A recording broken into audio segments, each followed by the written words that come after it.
Did you know the seventh president of the United States was orphaned at 14, survived British imprisonment, killed a man in a duel, and still rose to become one of the most powerful leaders in American history? This is the dramatic life story of Andrew Jackson. Andrew Jackson was born on March 15, 1767, in the Waxhaws region along the Carolina border. His father died before he was born, and during the American Revolutionary War, Jackson lost his mother and two brothers. At just 13 years old, he served as a messenger for American forces. When captured by British soldiers, Jackson refused to shine an officer's boots and was slashed with a sword, leaving scars he carried for life. By the age of 14, Andrew Jackson was completely alone. Determined to survive, Jackson studied law and moved west to Tennessee, a rough frontier.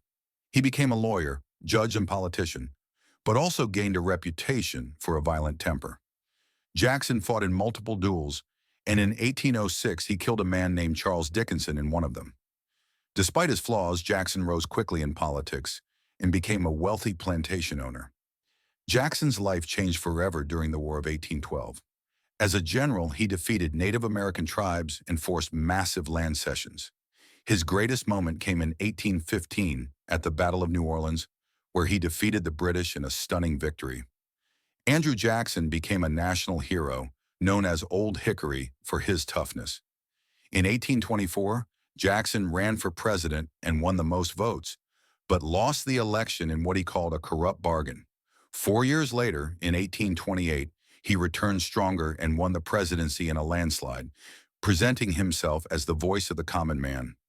Tragically, his wife Rachel died just before he took office, a loss that deeply affected him.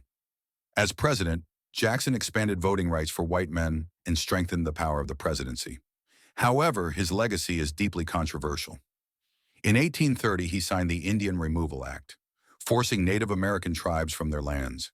This led to the Trail of Tears, where thousands died during brutal forced marches. Jackson also destroyed the National Bank, believing it favored the rich, and threatened military force against states that challenged federal law. In 1835, he survived the first assassination attempt on a U.S. president when both guns misfired. After leaving office, Jackson retired to his plantation, the Hermitage, where he lived with failing health. He died on June 8, 1845, at the age of 78. Today, Andrew Jackson is remembered as a man who changed American democracy while causing immense suffering. He remains one of the most complex and debated figures in United States history.